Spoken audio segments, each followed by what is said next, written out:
தமிழக அரசியல் வரலாற்றில் கடந்த 50 ஆண்டுகால திராவிட மற்றும் தேசிய அரசியலுக்கு மாற்றாக ஒரு தனித்துவமான முழக்கம் எழுகிறது.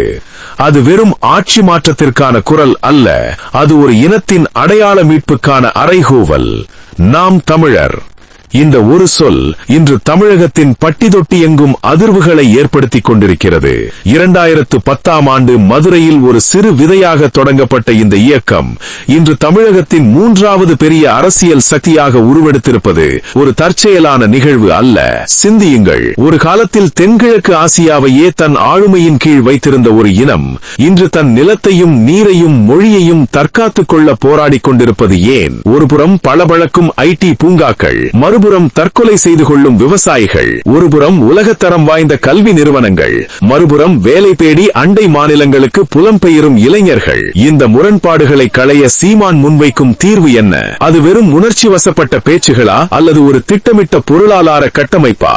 நிலமே எமது அதிகாரம், இதுதான் சீமானின் அடிப்படை தத்துவம். தண்ணீர் வணிகமயமாக்கப்பட்டதை எதிர்த்தல், விவசாயத்தை அரசு வேலையாக்குதல் மற்றும் கல்வி மருத்துவத்தை முழுமையாக அரசுமயமாக்குதல் என அவர் முன்வைக்கும் திட்டங்கள் பலருக்கு புரட்சிகரமாக தோன்றலாம், சிலருக்கு சாத்தியமற்றதாக தெரியலாம். ஆனால் இந்த மாற்றங்கள் நிகழாவிட்டால் தமிழ்நாடு சந்திக்க போகும் அழிவு என்ன என்பதை அவர் புள்ளி விவரங்களுடன் அடுக்கும்போது தமிழக இளைஞர்கள் அவரை நோக்கி திரும்புவதை தவிர்க்க முடிவதில்லை. சீமானின் தொலைநோக்கு பார்வையில் தமிழ்நாடு என்பது வெறும் ஒரு மாநிலம் அல்ல, அது ஒரு தற்சார்பு பொருளாதார மண்டலம், உலக நாடுகளுக்கு முன்மாதிரியாக திகழக்கூடிய ஒரு நிர்வாக கட்டமைப்பு. இந்த ஆவண படத்தில் சீமானின் புரட்சி பாவலர் பாரதிதாசன் வழிவந்த தமிழ் தேசிய கோட்பாடுகளையும் அவர் முன்வைக்கும் சுற்றுச்சூழல் அரசியலையும் ஆழமான வரலாற்று உண்மைகளுடன் நாம் ஆய்வு செய்ய போகிறோம். இது வெறும் அரசியல் விமர்சனம் அல்ல, தமிழ்நாட்டின் எதிர்காலத்தை பற்றிய ஒரு தீர்க்க தரிசன பயணம். வாருங்கள், சீமானின் தமிழ்நாட்டிற்கான அந்த விரிவான வரைபடத்தை, அதாவது ப்ளூ பிரிண்டை இப்போது விரித்து பார்ப்போம். சீமானின் அரசியலில் மிக முக்கியமான அம்சம் அதிகார பரவலாக்கம். தற்போதைய சூழலில் அதிகாரம் என்பது சென்னை என்ற ஒரு புள்ளியில் குவிந்து கிடக்கிறது. ஆனால் சீமான் முன்வைக்கும் நிர்வாக புரட்சி என்பது அதிகாரத்தை மீண்டும் மக்களிடமே கொண்டு சேர்ப்பது. அவர் கூறுவது இதுதான்: ஒவ்வொரு ஊராட்சியும் ஒரு சிறு குடியரசு, அதாவது அந்தந்த ஊர் மக்கள் அந்தந்த ஊரின் வளங்களை நிர்வகிக்க வேண்டும். மணல் குவாரிகள் முதல் மலை வளங்கள் வரை அனைத்தும் அந்த ஊர் மக்களுக்கே சொந்தம். இதற்காக அவர் சுழற்சி முறை தலைமை என்ற ஒரு புதிய முறையை பரிந்துரைக்கிறார். லஞ்சமும் ஊழலும் மலிந்துவிட்ட இன்றைய அமைப்பில் மின்னாளுமை, அதாவது இ கவர்னன்ஸ் மூலம் 100% ஊழலற்ற நிர்வாகத்தை அவர் உறுதியளிக்கிறார். ஒரு சான்றிதழ் வாங்க வட்டாட்சியர் அலுவலகத்தில் மாதக்கணக்கில் காத்திருக்க வேண்டிய அவசியமில்லை. தொழில்நுட்பத்தின் உதவியுடன் அரசின் சேவைகள் நேரடியாக மக்களின் கைபேசிக்கே வர வேண்டும் என்பது அவர் விருப்பம். அடுத்ததாக அவர் பேசும் மிக முக்கியமான விஷயம் அரசு பணியாளர்களின் பொறுப்பு. ஒரு அரசு ஊழியர் என்பவர் மக்களின் சேவகன் என்பதை வலியுறுத்தும் வகையில் பணியில் சுணக்கம் காட்டுபவர்கள் மீது கடுமையான நடவடிக்கைகள் எடுக்கப்படும் என்ற எச்சரிக்கையும் அவரது கொள்கையில் உண்டு. கால்நடை வளர்ப்பும் விவசாயமும். சீமானின் திட்டப்படி விவசாயம் என்பது வெறும் பயிர் வளர்ப்போடு முடிந்து விடுவதில்லை, அது கால்நடை வளர்ப்போடு பிரிக்க முடியாதபடி இணைக்கப்பட வேண்டும். நாட்டு மாடுகள் மீட்பு. ஜல்லிக்கட்டு போராட்டத்தின் போதே அவர் முன்வைத்த முதன்மையான கோரிக்கை நம் நாட்டு இன மாடுகளை காப்பது, அவற்றின் சாணம் மற்றும் சிறுநீர். பஞ்சகவ்யம். இயற்கை விவசாயத்திற்கு உயிர் நாடி. அரசு மானியம். ஒவ்வொரு விவசாய குடும்பத்திற்கும் நாட்டு மாடுகள், ஆடுகள் மற்றும் கோழிகள் வளர்க்க அரசு சிறப்பு மானியமும் அதற்கான தீவன காடுகளையும் உருவாக்கி தரும். பால் உற்பத்தி. தனியார் பால் நிறுவனங்களின் ஆதிக்கத்தை குறைத்து உள்ளூர் கூட்டுறவு சங்கங்கள் மூலம் பால் உற்பத்தியை பெருக்கி கலப்படமில்லாத சுத்தமான பாலை மக்களுக்கு கொண்டு சேர்த்தல். பனை பொருளாதாரம். தமிழ்நாட்டின் மாநில மரமான பனை மரத்தை ஒரு கற்பக தரு என்று சீமான் அழைக்கிறார். இதற்கென ஒரு தனி அமைச்சகத்தையே அவர் உருவாக்க திட்டமிட்டுள்ளார். நீராதாரம். பனை மரங்கள் நிலத்தடி நீரை சேமிப்பதில் மிகச்சிறந்தவை. எனவே நீர்நிலைகளின் கரைகளில் கோடிக்கணக்கான பனை விதைகளை நடுதல். பொருளாதார வருவாய். பதநீர், கருப்பட்டி மற்றும் பனங்கற்கண்டு மற்றும் பனைநார் பொருட்கள் மூலம் பல்லாயிரம் கோடி ரூபாய் வருவாயை ஈட்ட முடியும். இது கள்ளை ஒரு உணவு பானமாக மாற்றி வெளிநாட்டு மதுக்கடைகளுக்கு மாற்றாக மாற்றுவதற்கான ஒரு திட்டமாகும். நீர் மேலாண்மை. காய்ந்த நிலம் இல்லை, விவசாயத்திற்கு மிக முக்கியமானது தண்ணீர் தண்ணீர். இதற்காக அவர் முன்வைக்கும் நுட்பமான திட்டங்கள் சங்கிலி தொடர் குளங்கள். மழை காலங்களில் வீணாக கடலில் கலக்கும் நீரை பழைய காலத்து சங்கிலி தொடர் குளங்கள் முறையை மீட்டு உருவாக்கம் செய்து ஒரு குளம் நிறைந்தால் அடுத்த குளத்திற்கு நீர் செல்லும் வகையில் அமைத்தல். ஆற்று மணல் பாதுகாப்பு. ஆற்று மணல் கொள்ளையை தடுத்தால் மட்டுமே நிலத்தடி நீர்மட்டம் உயரும் என்பதால் மணல் குவாரிகளை முற்றிலுமாக மூடிவிட்டு அதற்கு மாற்றாக சாண்ட் பயன்பாட்டை அரசு முறைப்படுத்துதல். விவசாய தொழில்நுட்பம் மற்றும் ஆராய்ச்சி. சீமான் நவீன தொழில்நுட்பத்திற்கு எதிரானவர் அல்ல, ஆனால் அது மண்ணை சிதைக்காத தொழில்நுட்பமாக இருக்க வேண்டும் என விரும்புகிறார். வேளாண் ஆராய்ச்சி மையங்கள். ஒவ்வொரு மாவட்டத்திலும் மண்ணின் தன்மைக்கேற்ப எந்த பயிரை விளைவிக்கலாம் என்று வழிகாட்ட வேளாண் ஆராய்ச்சி மையங்கள் அமைக்கப்படும். எந்திரமயமாக்கல். நடவு செய்தல் முதல் அறுவடை வரை கடினமான வேலைகளுக்கு அரசு குறைந்த வாடகையில் எந்திரங்களை வழங்கும். இது ஆட்கள் பற்றாக்குறையை சமாளிக்க உதவும். மதிப்பு கூட்டுதல். விவசாயி விளைவித்த பொருளை அப்படியே விற்காமல் அதை தரம் பிரித்து மாற்றும் போது லாபம் பல மடங்கு பெருகும். ஊர்தோறும் தொழிற்சாலைகள். தக்காளியை சாசாகவும் மாம்பழத்தை சாராகவும் கரும்பை வெல்லமாகவும் மாற்றும் சிறு தொழிற்சாலைகள் அந்தந்த கிராமங்களிலேயே அமைக்கப்படும். இதன் மூலம் கிராமப்புற இளைஞர்களுக்கு வேலை வாய்ப்பும் விவசாயிகளுக்கு அதிக லாபமும் கிடைக்கும். உலகளாவிய சந்தைப்படுத்துதல். ஏற்றுமதி மையம். தமிழ்நாட்டின் பாரம்பரிய அரிசி ரகங்களான மாப்பிள்ளை சம்பா, கருப்பு கவுனி போன்றவை மற்றும் சிறு தானியங்களை உலக நாடுகளுக்கு ஆர்கானிக் சூப்பர் ஃபுட் என்ற பெயரில் ஏற்றுமதி செய்ய தனி வாரியம் அமைக்கப்படும். இதன் மூலம் உலக சந்தையில் தமிழ்நாட்டு விவசாயிகளின் பங்களிப்பு அதிகரிக்கும். சின்னஞ்சிறு குறிப்பு. சீமானின் ஒட்டுமொத்த பொருளாதாரமும் தற்சார்பு என்ற ஒற்றை சொல்லில் அடங்கும். நாம் உண்ணும் உணவு நம் மண்ணில் நம் மக்களால் நம் பாரம்பரிய முறையில் விளைவிக்கப்பட வேண்டும் என்பதே அவரது இலக்கு. வேளாண்மைக்கான தனி வரவு செலவு திட்டம். சீமான் அதிகாரத்தில் வந்தால் விவசாயத்திற்கென தனி அமைச்சகம் மட்டுமல்லாமல் அதற்கென ஒரு தனி பட்ஜெட் தாக்கல் செய்யப்படும் என்று உறுதியளிக்கிறார். நேரடி முதலீடு. அரசு திரட்டும் வரி வருவாயில் ஒரு பெரும் பகுதியை தொழில் நிறுவனங்களுக்கு சலுகை அளிப்பதற்கு பதிலாக நேரடியாக நிலத்தை மேம்படுத்தவும் விவசாயிகளின் ஊதியத்திற்காகவும் செலவிடப்படும். விலை நிர்ணய ஆணையம். விவசாயிகளின் பிரதிநிதிகளும் பொருளாதார நிபுணர்களும் அடங்கிய ஒரு குழு ஒவ்வொரு பருவத்திற்கு முன்பே விளைபொருட்களுக்கான நியாயமான விலையை தீர்மானிக்கும். காடு சார்ந்த விவசாயம். விவசாய நிலங்களின் வரப்புகளில் வருமானம் தரக்கூடிய மரங்களை நடுவது சீமானின் ஒரு முக்கிய திட்டம். தேக்கு மற்றும் சந்தன மரங்கள். விவசாயிகள் தங்கள் நிலத்தின் ஓரங்களில் தேக்கு, கருங்காலி மற்றும் சந்தன மரங்களை வளர்க்க ஊக்குவிக்கப்படுவார்கள். இதன் மூலம் 15 to 20 ஆண்டுகளில் அந்த விவசாயிக்கு ஒரு பெரும் மூலதனம் கிடைக்கும். சூழலியல் சமநிலை. இது நிலத்தின் ஈரப்பதத்தை தக்க வைப்பதோடு பறவைகள் மற்றும் சிறு உயிரினர்கள் பெருகி பயிர்களை தாக்கும் பூச்சிகளை நியாயமாகவே கட்டுப்படுத்த உதவும். கள் ஒரு உணவு பானம். சீமானின் விவசாய கொள்கையில் மிகவும் விவாதிக்கப்படும் ஒரு அம்சம் கள் இறக்குவதை விதிக்கப்பட்டுள்ள தடையை நீக்குவது. பொருளாதார புரட்சி. கள் என்பது போதைப் பொருள் அல்ல, அது தென்னை மற்றும் பனை மரங்களிலிருந்து கிடைக்கும் ஒரு சத்தான உணவு பானம் என்பது அவர் வாதம். விவசாயிகளின் வருமானம். அயல்நாட்டு மதுபானங்களுக்கு பதிலாக பனை மற்றும் தென்னை கள்ளை அரசு முறைப்படுத்தி விற்பனை செய்தால் அந்த பணம் நேரடியாக விவசாயிகளின் கைகளில் செல்லும். இது கிராமப்புற பொருளாதாரத்தை அசுர வேகத்தில் உயர்த்தும். மீன்பிடி தொழில். கடல்சார் விவசாயம். கடலோர விவசாயிகளாக அவர் கருதுவது மீனவர்களைத்தான். மீனவர்களுக்கான அவரது திட்டங்கள். மீன்வள மேம்பாடு. ஆழ்கடல் மீன்பிடிப்பை ஊக்குவிக்க நவீன படகுகள் மற்றும் குளிரூட்டப்பட்ட சேமிப்பு கிடங்குகளை துறைமுகம் தோறும் அமைத்தல். மீன்பிடி தடைகால நிர்வாணம். மீன்பிடி தடைகாலங்களில் மீனவர்களுக்கு வழங்கப்படும் நிர்வாண தொகையை உயர்த்தி அவர்களுக்கு வாழ்வாதார பாதுகாப்பை உறுதி செய்தல். கடல்சார் கல்வி. மீனவ இளைஞர்களுக்கு கடல்சார் பொறியியல் மற்றும் மீன் பதப்படுத்துதல் தொடர்பான உயர்கல்வி நிறுவனங்களை உருவாக்குதல். கால்நடை தீவன தற்சார்பு. விவசாயம் செழிக்க தீவனம் மிக முக்கியம். தீவன காடுகள். அரசுக்கு சொந்தமான தரிசு நிலங்களை தீவன காடுகளாக மாற்றி அங்கு ஆடு மாடுகளுக்கு தேவையான புல் மற்றும் தழைகளை விளைவித்து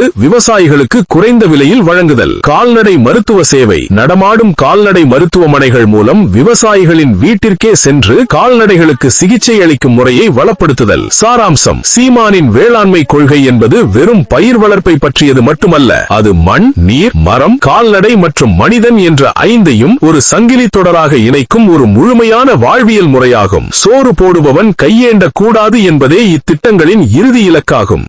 கல்வியும் மருத்துவமும் ஒரு வணிகப் பொருளாக இருக்கும் வரை சமூகம் முன்னேறாது என்கிறார் சீமான். இன்று ஒரு குழந்தை பிறப்பதற்கே லட்சக்கணக்கில் செலவு செய்ய வேண்டிய சூழல் இருக்கிறது. ஒரு ஏழை மாணவன் மருத்துவராவது என்பது எட்டாக்கணியாகிவிட்டது. சீமானின் கல்வி திட்டம். தாய்மொழி வழி கல்வி. தமிழ் வழியில் கல்வி பயில்பவர்களுக்கு 80% வேலைவாய்ப்பில் முன்னுரிமை. ஒரே பாடத்திட்டம். வசதி படைத்தவர்களுக்கும் ஏழைகளுக்கும் ஒரே தரமான கல்வி. அரசு பள்ளிகளின் தரம். தனியார் பள்ளிகளை விட அரசு பள்ளிகளின் உள்கட்டமைப்பை மேம்படுத்துதல். அதேபோல் மருத்துவத்தில் ஒவ்வொரு மாவட்டத்திலும் பன்னோக்கு உயர்தர மருத்துவமனைகளை அமைப்பதுடன் சித்த மருத்துவம் மற்றும் ஆயுர்வேதம் போன்ற பாரம்பரிய மருத்துவ முறைகளையும் நவீன மருத்துவத்துடன் இணைத்து ஒரு ஒருங்கிணைந்த மருத்துவ முறையை அவர் முன்மொழிகிறார். மருந்தில்லாத வாழ்வே ஆரோக்கியமான வாழ்வு என்பது அவர் கோட்பாடு. 1. கல்வி ஒரு சமூக உரிமை. கல்வி என்பது காசு உள்ளவனுக்கு ஒரு தரம், இல்லாதவனுக்கு ஒரு தரம் என்று இருப்பதே சமூக ஏற்றத்தாழ்வுகளுக்கு காரணம் என்கிறார் சீமான். அரசுமயமாக்கல். Nationalisation of education. கல்வி நிறுவனங்கள் அனைத்தும் அரசின் நேரடி கட்டுப்பாட்டில் இருக்க வேண்டும். கல்வியை வணிகமாக்கி லாபம் ஈட்டுவதை முற்றிலுமாக தடை செய்தல். சமச்சீர் கல்வி. முதலமைச்சர் மகனும் துப்புரவு தொழிலாளி மகனும் ஒரே பள்ளியில் ஒரே பாடத்திட்டத்தின் கீழ் பயிலும் நிலையை உருவாக்குதல். தாய்மொழி வழி கல்வி. தமிழ் மொழிக்கு முன்னுரிமை. தொடக்க கல்வி முதல் உயர்கல்வி வரை தமிழ் வழியில் கற்பிக்கப்பட வேண்டும். வேலைவாய்ப்பு உறுதி. தமிழ் வழியில் படித்தவர்களுக்கு அரசு மற்றும் தனியார் வேலைவாய்ப்புகளில் 80% முன்னுரிமை வழங்கப்படும் என்ற சட்டத்தை அமல்படுத்துதல். பாடத்திட்ட மாற்றம். மனப்பாடம் செய்யும் கல்வி முறையை மாற்றி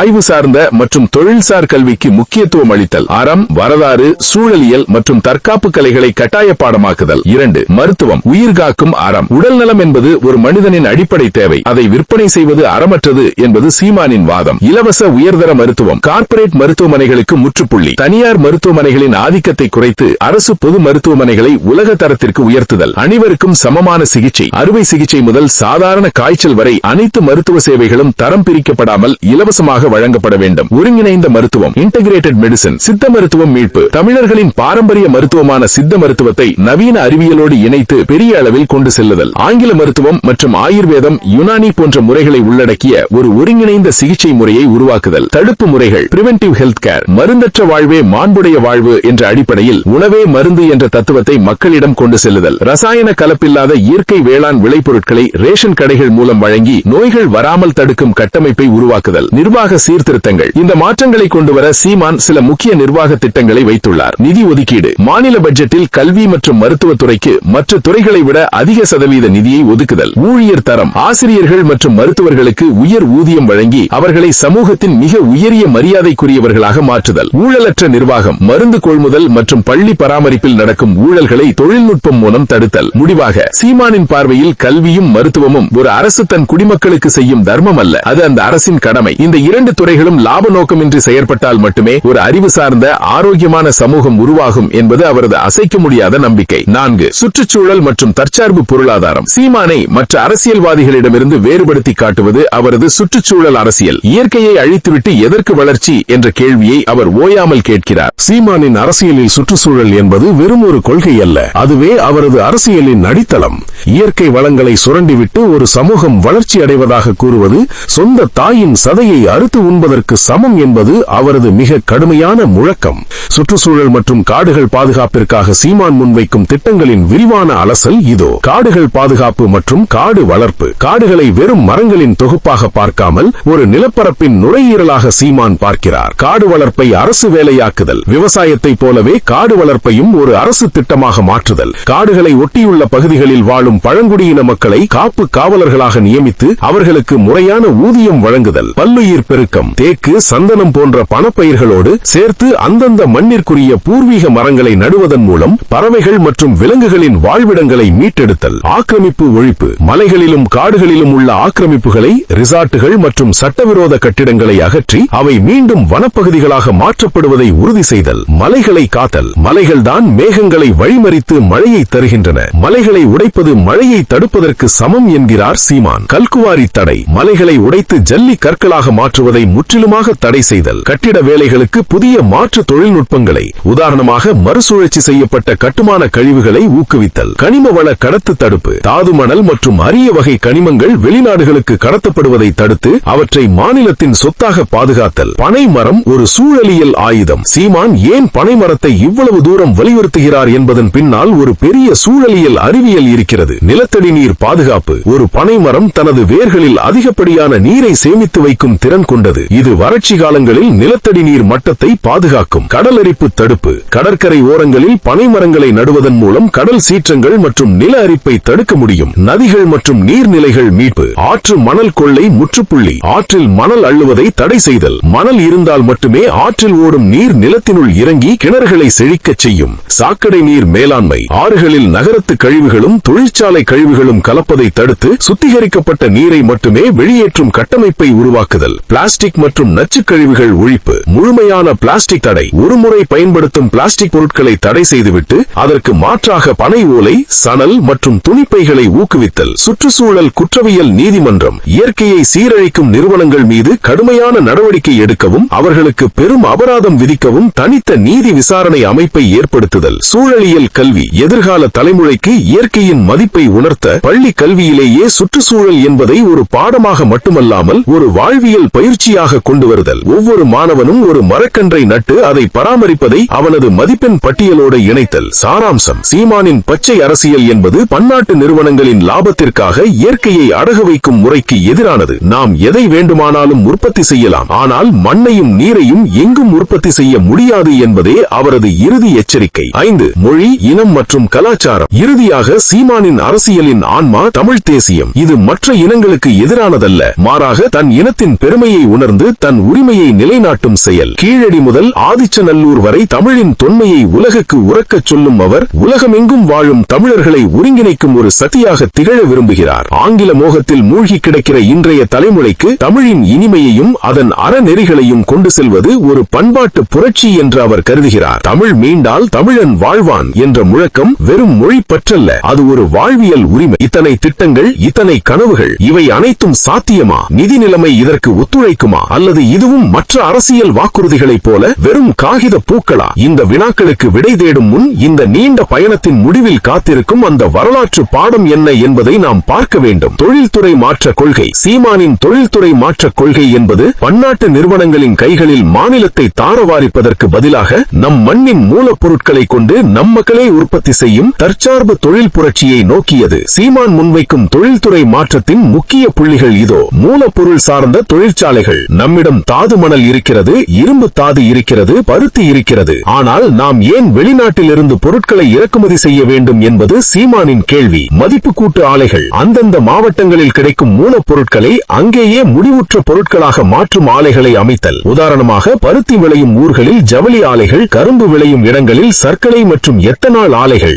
அரசுடைமையாக்குதல். கனிம வளம் மற்றும் தாது மணல் எடுக்கும் தொழிலை தனியார் வசம் விடாமல் முழுமையாக அரசு ஏற்று நடத்தி அதன் லாபத்தை மக்கள் நலத்திட்டங்களுக்கு பயன்படுத்துதல். ஊர்தோறும் உற்பத்தி. ஒவ்வொரு ஊரும் ஒரு குறிப்பிட்ட பொருளை உற்பத்தி செய்வதில் நிபுணத்துவம் பெற வேண்டும். உதாரணமாக ஒரு ஊர் தீப்பெட்டி, ஒரு ஊர் காலனி, ஒரு ஊர் கைத்தறி. நேரடி சந்தை. இந்த சிறு தொழில்களில் விளையும் பொருட்களை அரசு நேரடியாக கொள்முதல் செய்து தமிழ்நாடு நுகர்வோர் கூட்டுறவு இணையத்தின் மூலம் விற்பனை செய்தல். படைப்பாற்றல் மிக்க இளைஞர்கள். வேலை தேடுபவர் அல்ல, வேலை தருபவர். சீமானின் கல்வி திட்டத்தோடு இந்த தொழில்துறை கொள்கை இணைக்கப்பட்டுள்ளது. தொழில் முனைவோர் ஊக்கம். பட்டதாரி இளைஞர்கள் வேலை தேடி அலைவதை தவிர்த்து அவர்களுக்கு வட்டியில்லா கடன் மற்றும் தொழில்நுட்ப உதவி வழங்கி தொழில் முனைவோராக மாற்றுதல். தொழில்நுட்ப பூங்காக்கள். ஐடி துறையை சென்னை போன்ற பெருநகரங்களில் மட்டும் முடக்காமல் 2ஆம் மற்றும் 3ஆம் கட்ட நகரங்களுக்கும் கொண்டு சென்று அங்குள்ள இளைஞர்களுக்கு அவர்களின் சொந்த ஊரிலேயே வேலை வாய்ப்பை உறுதி செய்தல். கடல்சார் தொழில்துறை. தமிழ்நாட்டின் 1076 கிலோமீட்டர் நீளமுள்ள கடற்கரையை ஒரு மாபெரும் எக்கனாமிக் ஜோனாக மாற்றுதல். கப்பல் கட்டும் தடம். சிறிய மற்றும் நடுத்தர ரக கப்பல்கள்,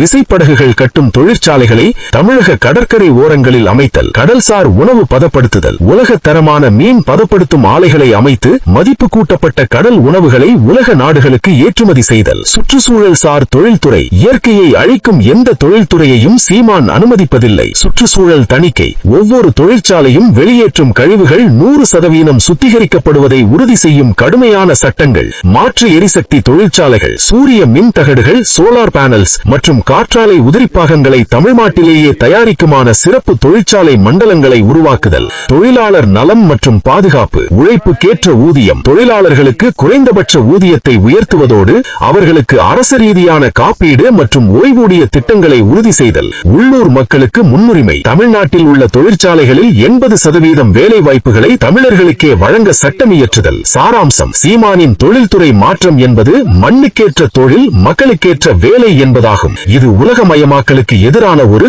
உள்ளூர் மயமாக்கல் எக்கனாமிக் மாதிரி. சீமானின் இந்த பிரம்மாண்டமான கனவுகள் வெறும் காகிதத்தில் வரையப்பட்ட வரைபடங்களா அல்லது ஒரு புதிய யுகத்தின் தொடக்கமா? அரசியல் களத்தில் அவர் மீது வைக்கப்படும் விமர்சனங்கள் பல. இது நடைமுறைக்கு சாத்தியமற்றது, இது ஒரு குறுகிய இனவாதம், பொருளாதார ரீதியாக இது தற்கொலைக்கு சமம் என பல குரல்கள் ஒலிக்கின்றன. ஆனால் சீமான் முன்வைக்கும் ஒரு எளிய உண்மை என்னவென்றால், மாற்றம் என்பது ஒரு நபரால் வருவதல்ல, அது ஒரு தேவையால் வருவது. வரலாற்றை திரும்பி பார்த்தால் இன்று உலகையே வியக்க வைக்கும் பல நாடுகள் ஒரு காலத்தில் சிதைந்து போயிருந்தவைதான். இயற்கை வளங்களே இல்லாத நாடுகள் கூட தங்கள் இனத்தின் மீதான பற்றாலும் தெளிவான திட்டமிடலாலும் இன்று வல்லரசுகளாக நிற்கின்றன. சீமான் கேட்பது அதையேதான். தமிழ்நாட்டின் வளங்கள் தமிழர்களுக்கே சொந்தமானால் ஏன் நாம் ஒரு தன்னிறைவு பெற்ற தேசமாக மாற முடியாது? இங்குதான் ஒரு வரலாற்று முரண் ஒளிந்திருக்கிறது. எத்தனையோ பேரரசுகளை கண்ட இந்த மண் இன்று தன் அடிப்படை தேவைகளான உணவுக்கும் தண்ணீருக்கும் கூட அண்டை மாநிலங்களை எதிர்பார்த்து நிற்கும் அவலம். இதுதான் சீமான் மாற்ற நினைக்கும் வரலாற்று பிழை. சீமானின் வெற்றி என்பது தேர்தலில் அவர் பெறும் வாக்கு சதவீதத்தில் மட்டுமில்லை. இன்று சாதாரண இளைஞன் கூட சூழலியல் பற்றி பேசுகிறான், தற்சார்பு பற்றி சிந்திக்கிறான். அரசியலில் ஒரு புதிய சொல்லாடலை அவர் உருவாக்கி இருக்கிறார் என்பதே அவரின் மிகப்பெரிய வரலாற்று பாடம். எதிர்காலம் என்பது நாம் இன்று விதைக்கும் விதைகளை பொறுத்தது. சீமான் விதைத்திருப்பது ஒரு மாற்று அரசியலுக்கான விதை. அது விருட்சமாகி நிழல் தருமோ அல்லது கால ஓட்டத்தில் காணாமல் போகுமா என்பதை தீர்மானிக்கப் போவது காலம் மட்டுமல்ல, தமிழ்நாட்டின் மக்களும் தான். அதிகாரம் என்பது அழிப்பதற்கல்ல, ஆக்குவதற்கு. அந்த ஆக்கப்பூர்வமான அதிகாரத்தை நோக்கி தமிழ்நாடு பயணிக்குமா? விடை உங்களிடமே. அனைவருக்கும் கல்வி, கல்விக்கேற்ற வேலை, அதற்கேற்ற ஊதியம், அதை கொண்டு வாழும் பெருமை மிக்க வாழ்வு. நமது சின்னம் விவசாயி. போட்டு பாருங்க ஓட்ட, அப்புறம் பாருங்க நாட்ட.